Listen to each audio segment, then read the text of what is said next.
Hello students, how are you all? Welcome back to your English class. In this class, we'll discuss the story His First Flight by Liam O'Flaherty. Liam O'Flaherty was an Irish author who wrote many novels and short stories. And his works, his novels and short stories have a common theme, which is either nature or his own country, Ireland. And this story is about nature and how nature teaches every human being, animal or bird.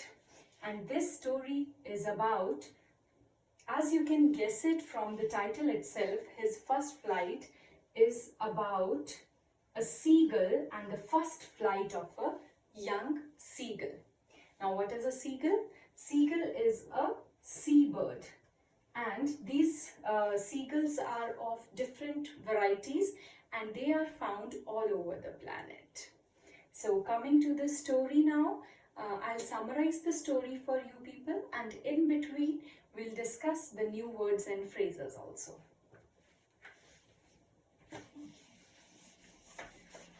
So, students, you all know that young ones are always afraid to take first steps. You must have observed animals or birds, or of course, if not animals and birds, we all have observed young children.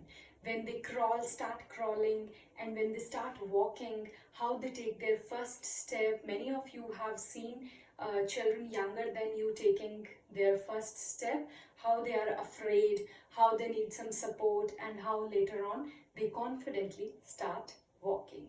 So let us now begin his first flight.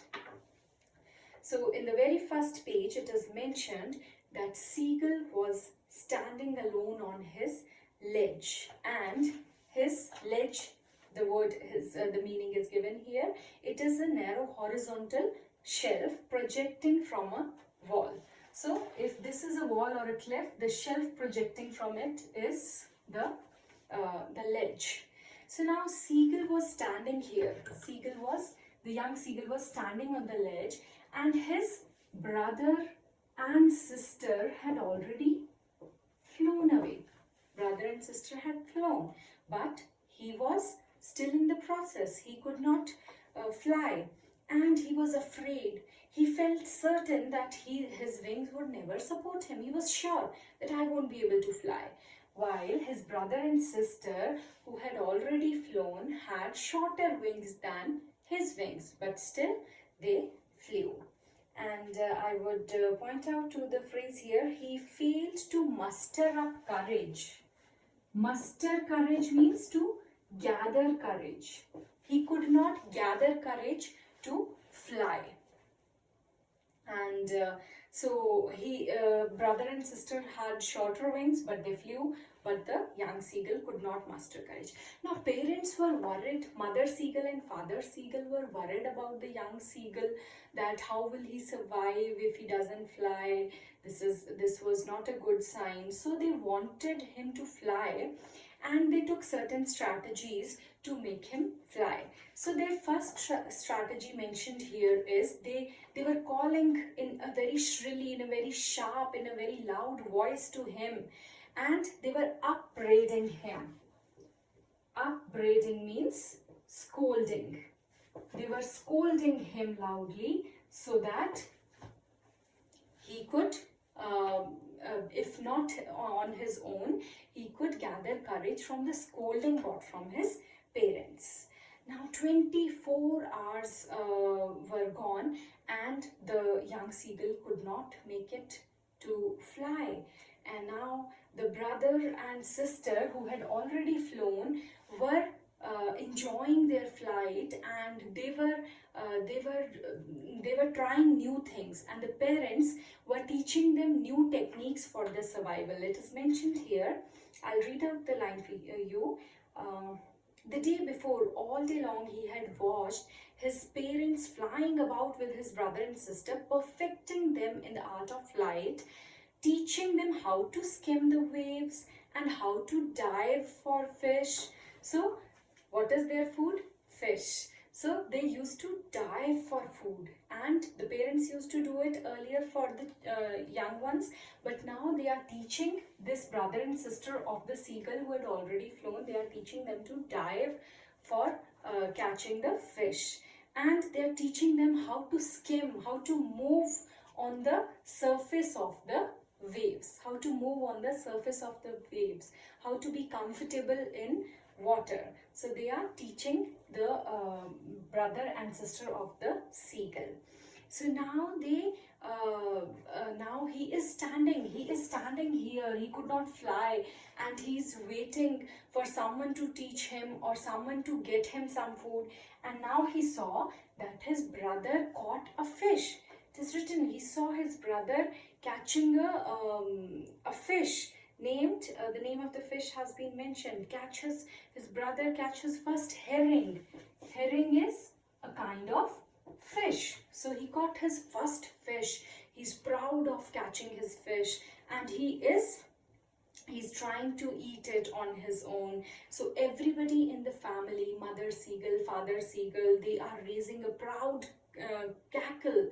Cackle is again a loud noise, but here it is of proud. They are happy, they are feeling proud for this young seagull who has flown. And this seagull, who is unable to fly, is watching this. So next strategy which they opted to convince him to fly is they scolded him and they taunted him for being a cowardice. So let me note down the strategies they are using. Number one, what they did, as I have already told you, they threatened the seagull. Then number two, they were taunting him. They taunted him for being a cowardice.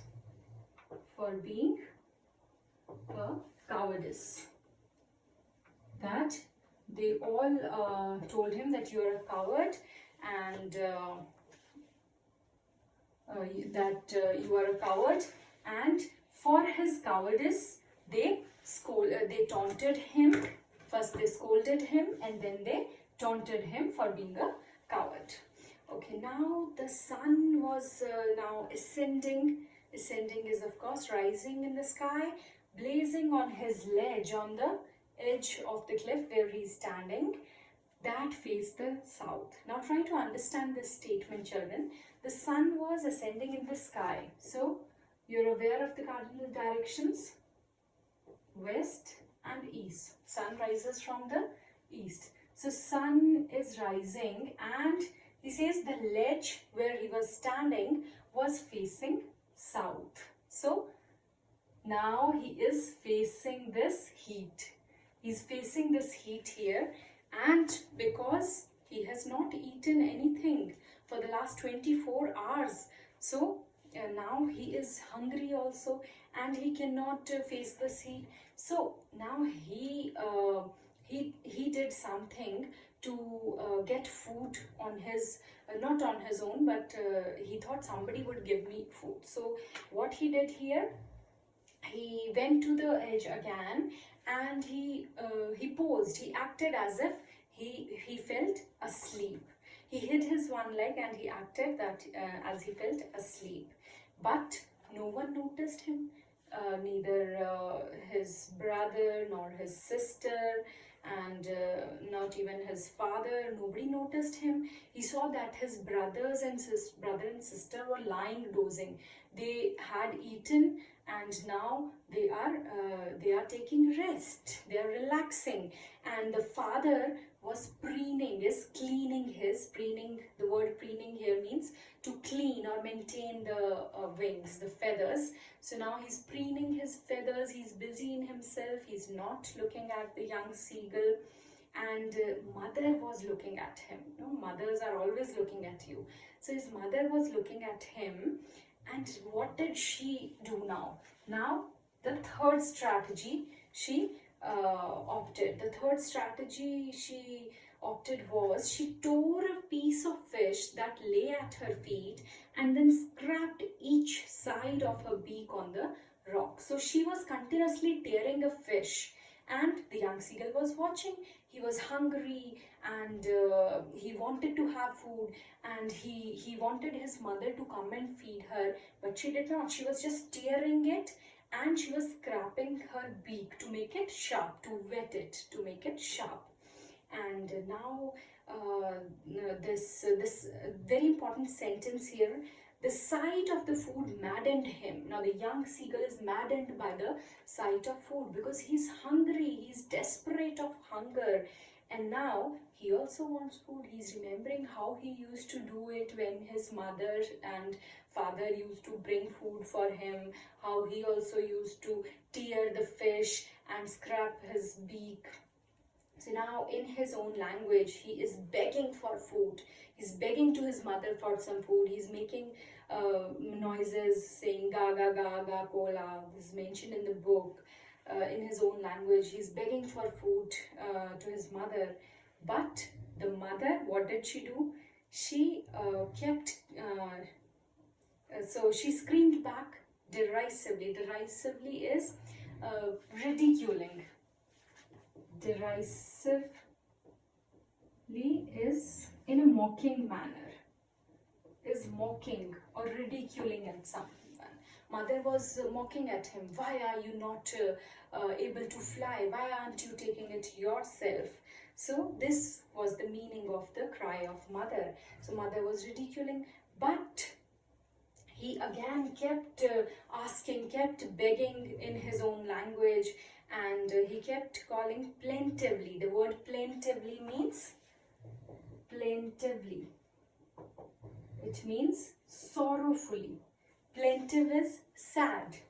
So in sadness, sorrowfully, he showed his sad face to his mother, and he wanted his mother to feed him. So finally, the mother picked up that piece of a fish, and mother started flying across him. So he was very happy. He thought mother is coming towards him to feed him. So he was very excited, very happy, and he cried a joyful scream, and he was tapping at the rock. Suppose he's standing here at this point, so he was continuously tapping using his feet at this point, and he was showing his excitement on having food.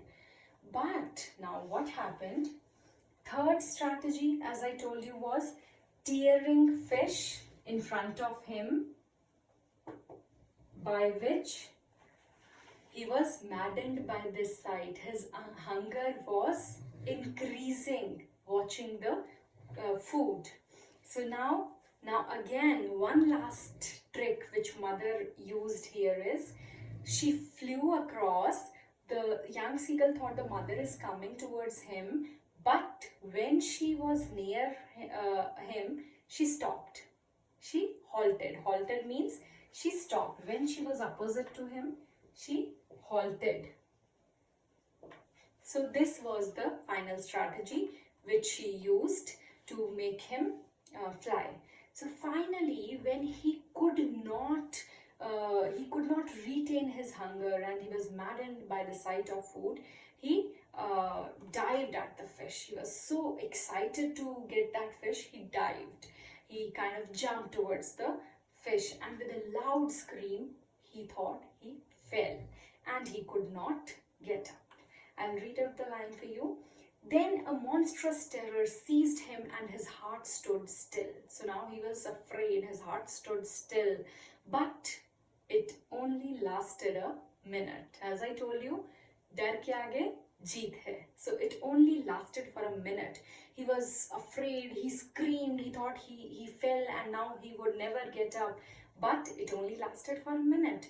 And after that, he was enjoying. After that, he was enjoying. He could feel the tips of his wings cutting through the air, and he was no longer afraid. It is mentioned, though it was a bit uncomfortable for him as it was his first flight, but he was no longer afraid.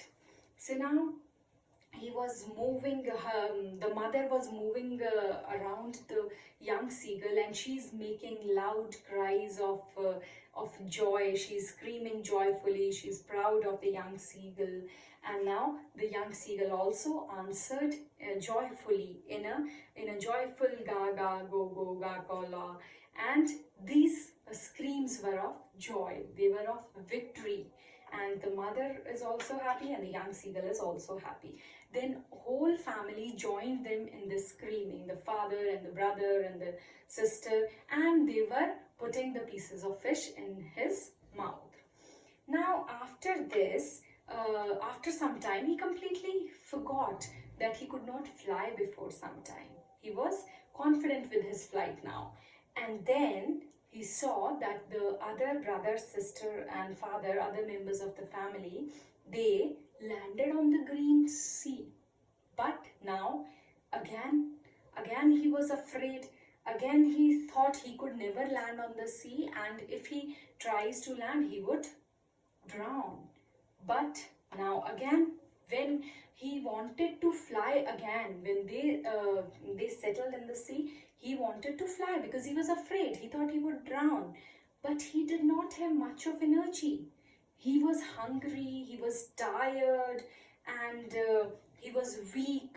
So he screamed with fright. He was afraid, but he tried to fly again, but his body did not have any more energy. So ultimately, what he did, he could not land, he could not move, he could not fly.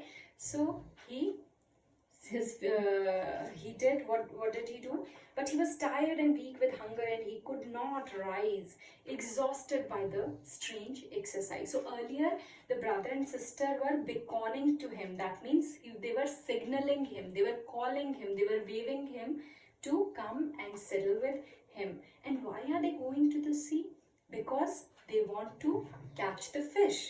He has learned how to fly, but he also needs to learn how to catch the fish to survive, to gather his food. So now one barrier has been crossed. The second, he's still afraid.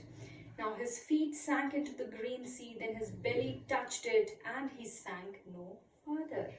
So he did not sink, and now he was floating on the sky. It's his nature. Nature has given him this power to float on the sea, but he was afraid because he had never done that earlier. So now everybody in his family is moving around him. They are screaming at him with joy, and they are praising him, and they are offering each other the scraps of dogfish. So the seagull had ultimately made his first flight. I hope the story is now clear to you all. So this was the story of young seagull. He made a successful flight, and now he is able to survive. He is able to fly as well as to catch fish for his survival. Okay, students, read the chapter, and if you have any problems, you can ask me again. That's it for his first flight. We'll meet again for the next story, which is the black aeroplane. Till then, goodbye, take care, stay safe. Thank you.